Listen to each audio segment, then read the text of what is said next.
ઓમ નમો નારાયણાય. શ્રીમદ્ભાગવત ચતુર્સ્કંદ અધ્યાય 31. દક્ષને રાજ્ય અને પ્રચેતાઓને મુક્તિ. મૈત્રેય ઉવાચ. તત ઉત્પન્ન વિજ્ઞાના આશ્વધોક્ષજ ભાષિતમ સ્મરંત આત્મેજા ભાર્યામ વિસૃજ્ય પ્રાવ્રજન ગૃહાત. મૈત્રેય બોલ્યા, પછી જેઓને જ્ઞાન ઉત્પન્ન થયું હતું એવા તે પ્રચેતાઓ ભગવાનનું કહેવું યાદ કરી પોતાની સ્ત્રીની પુત્ર એટલે કે દક્ષને ભલામણ કરી જલ્દી ઘરમાંથી ચાલી નીકળ્યા. પશ્ચિમ દિશામાં જ્યાં જાજલ ઋષિ સિદ્ધ થયા હતા ત્યાં સમુદ્રના કિનારા ઉપર સર્વ પ્રાણીઓમાં એક જ આત્મા છે એવું જ્ઞાન જેમાં મુખ્ય હતું એવા બ્રહ્મજ્ઞાનની તેઓએ દીક્ષા લીધી. અર્થાત આત્મા સંબંધી વિચાર કરવાનો તેઓએ સંકલ્પ કર્યો. તેવામાં દેવો અને અસુરોને સ્તુતિ કરવા યોગ્ય નારદજી પ્રાણ, મન, વચન, દ્રષ્ટિ તથા આસનનો જય કરનારા, શાંત, સરળ શરીરવાળા અને નિર્મળ પરબ્રહ્મ વિશે મનને જોડી દેનારા તે પ્રચેતાઓને મળ્યા. તે વેળા નારદજીને ત્યાં આવેલા જોઈ પ્રચેતાઓએ એકદમ ઊભા થઈ પ્રણામ કરી આવકાર આપી વિધિ પ્રમાણે તેમની પૂજા કરીને તેમણે કહ્યું. પ્રચેતાઓ બોલ્યા, હે દેવર્ષિ, આપ ભલે પધાર્યા. બહુ જ સારું થયું કે આજે આપના અમને દર્શન થયા. હે બ્રહ્મન, સૂર્યની પેઠે આપનું બધે ફરવું તે જગતને નિર્ભય કરવા માટે છે.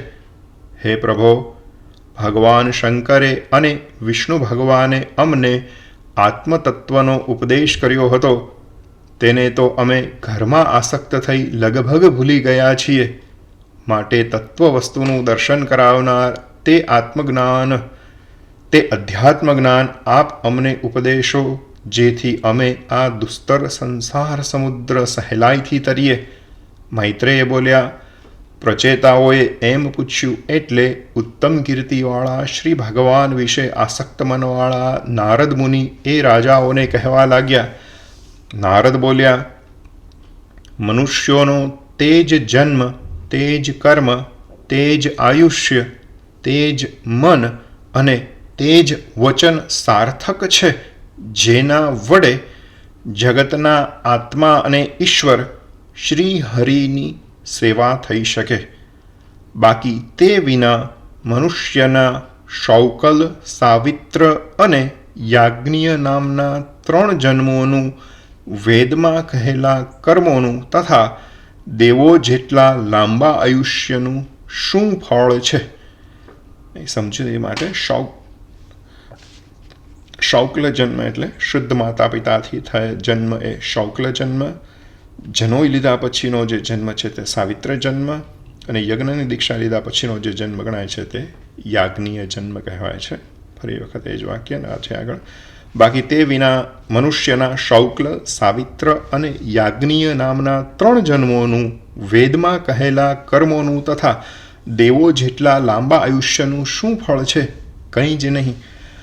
તેમજ શાસ્ત્રનું અધ્યયન, તપશ્ચર્યા, વાણીના વિલાસો અને અનેક પ્રકારના અવધાનોના સામર્થ્યરૂપ ચિત્તવૃત્તિઓ, નિપુણ બુદ્ધિ, શારીરિક બળ તથા ઇન્દ્રિયોની શક્તિ સર્વનું શું ફળ છે? અથવા પ્રાણાયામ વગેરે યોગ, આત્મજ્ઞાનરૂપ સાંખ્ય, સંન્યાસ, વેદાધ્યયન તેમજ બીજા વ્રત, વૈરાગ્ય આદિ કલ્યાણના સાધનોનું પણ શું ફળ છે કે જેમાં શ્રી હરિ પોતાનો સાક્ષાત્કાર કરાવતા નથી? કેમ કે સર્વ કલ્યાણકારી ફળોનો અવધિ કેવળ આત્મા જ છે અને શ્રી હરિ પોતે જ સર્વ પ્રાણીઓના આત્મારૂપ છે, જે અવિદ્યાને દૂર કરી સ્વસ્વરૂપનું દર્શન કરાવે છે અને પરમાનંદરૂપ હોય સર્વને પ્રિય છે.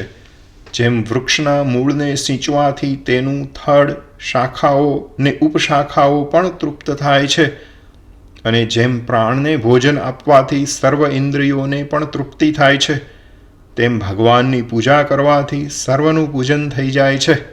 કેમ કે જેમ સર્વ પ્રકારના જળ એટલે કે વર્ષાકાળમાં સૂર્યથી ઉત્પન્ન થાય છે અને ફરી ગ્રીષ્મ સમય આવતા તે સૂર્યમાં જ પ્રવેશ કરે છે, અથવા જેમ સ્થાવર જંગમ સર્વ પ્રાણીઓ પૃથ્વીમાંથી ઉત્પન્ન થઈ ફરી પૃથ્વીમાં જ લય પામે છે, તેમ અચેતન ચેતન આ સર્વ સંસાર શ્રી હરિથી ઉત્પન્ન થઈ શ્રી હરિમાં જ લય પામે છે.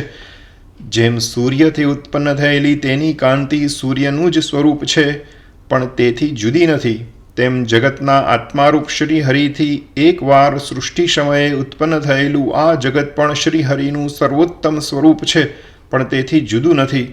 જેમ જાગ્રત અવસ્થામાં સર્વ ઇન્દ્રિયો પ્રકાશે છે, પણ સુષુપ્તિમાં પ્રકાશતી નથી, તેમ આ જગત પણ સૃષ્ટિ સમયે શ્રી હરિથી ભાસે છે અને લય સમયે ભાસતું નથી.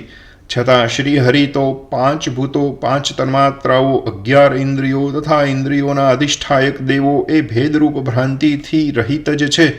જેમ આકાશમાં અનુક્રમે વાદળા, અંધકાર અને પ્રકાશ ઉત્પન્ન થાય છે અને લય પામે છે, તેમ હે રાજાઓ, પરબ્રહ્મ વિશે રજોગુણ, તમોગુણ તથા સત્વગુણ એ શક્તિઓ ઉદ્ભવે છે અને લય પામે છે. એ જ રીતે આ સંસાર પ્રવાહના ઉત્પત્તિ નાશ થયા કરે છે. માટે સર્વકારણ કરતા અને પોતાના તેજથી ગુણ પ્રવાહરૂપ આ સંસાર જેમણે પોતાથી દૂર રાખ્યો છે, તે પરમેશ્વરને પોતાના આત્માથી અભિન્ન ગણી તમે સાક્ષાત ભજો. સર્વ પ્રાણીઓ ઉપર દયા કરવાથી જે મળે તેમાં સંતોષ રાખવાથી અને સર્વ ઇન્દ્રિયોને તેના વિષયોમાંથી ખેંચી લઈ શાંત કરવાથી ભગવાન જનાર્દન તરત પ્રસન્ન થાય છે. સમગ્ર કામનાઓ તજવાથી નિર્મળ થયેલા ભક્તોના મનમાં સતત વૃદ્ધિ પામતી ભાવનાએ જેમને સ્થાપ્યા છે, તે અક્ષર ભગવાન પોતાને ભક્તજનોને આધીન સમજી ભક્તજનોના હૃદયમાંથી છિદ્રમાંથી સમગ્ર કામનાઓ તજવાથી નિર્મળ થયેલા ભક્તોના મનમાં સતત વૃદ્ધિ પામતી ભાવનાએ જેમને સ્થાપ્યા છે, તે અક્ષર ભગવાન પોતાને ભક્તજનોને આધીન સમજી ભક્તજનોના હૃદયમાંથી છિદ્રમાંથી રહેલા આકાશની પેઠે દૂર થતા નથી. વળી એ ભગવાન ભક્તિ રસને જાણનારા છે અને નિર્ધન ભક્તજનો તેમને અત્યંત પ્રિય છે.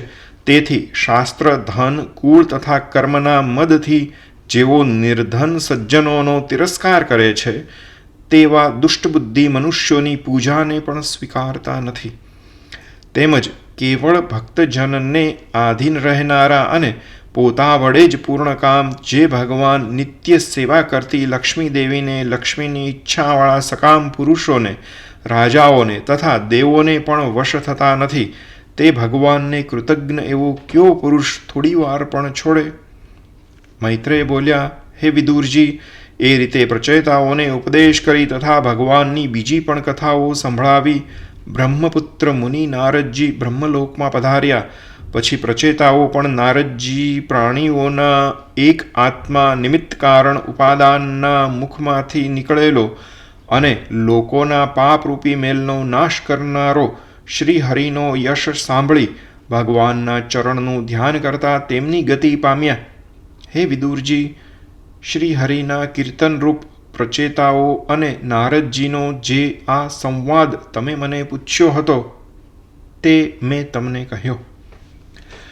શ્રી શુકદેવજી બોલ્યા, હે મહારાજ પરીક્ષિત, એ પ્રમાણે મનુના પુત્ર ઉત્તાનપાદ રાજાનો વંશ તમારી આગળ મેં વર્ણવ્યો.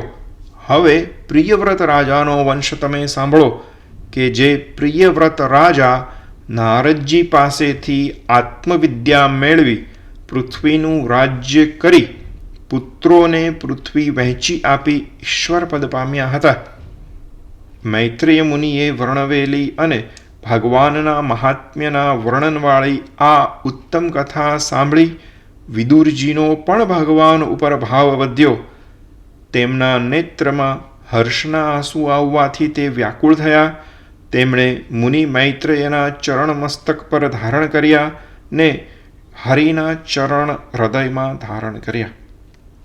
વિદુરજી બોલ્યા, હે મહાયોગી મૈત્રેય, દયાળુ મનવાળા આપે આજે આ સંસારનો પાર જ મને બતાવ્યો છે, કે જે પાર જોતા નિસ્પૃહ સત્પુરુષોથી ગવાતા શ્રી હરિ મળે છે. શ્રી શુકદેવજી બોલ્યા, એ પ્રમાણે મૈત્રેય ઋષિને કહી પ્રણામ કરી તેમની આજ્ઞા લઈ પોતાના સંબંધીઓને મળવાની ઈચ્છાવાળાને શાંત થયેલા મનવાળા વિદુરજી ત્યાંથી હસ્તિનાપુર ગયા. હે રાજન, જે મનુષ્ય શ્રીહરિ વિશે આત્મસમર્પણ કરનારા રાજાઓનું આ ચરિત્ર સાંભળે છે તે આયુષ્ય, યશ, કલ્યાણ, સદગતિ તથા ઈશ્વર પદ પામે છે. આ સાથે અહીંયા 31મો અધ્યાય સમાપ્ત થાય છે. એતદ્ય શૃણુયાદ્રાજન રાજ્ઞામ હર્યપિતાત્મનામ આયુર્ધન યશ સ્વસ્તિ ગતિર્મૈશ્વર્યમાપ્નુયાત. ઇતિ શ્રીમદ ભાગવત મહાપુરાણમાં ચતુર્સ્કંદ વિશે અધ્યાય 31મો સમાપ્ત. આ સાથે અહીં ચતુર્થ સ્કંદ સમાપ્ત થાય છે. હવે પંચમ સ્કંદ ચાલુ થશે, જેમાં પ્રથમ અધ્યાય છે પ્રિયવ્રતની રાજ્યસ્થિતિ અને જ્ઞાન નિષ્ઠા.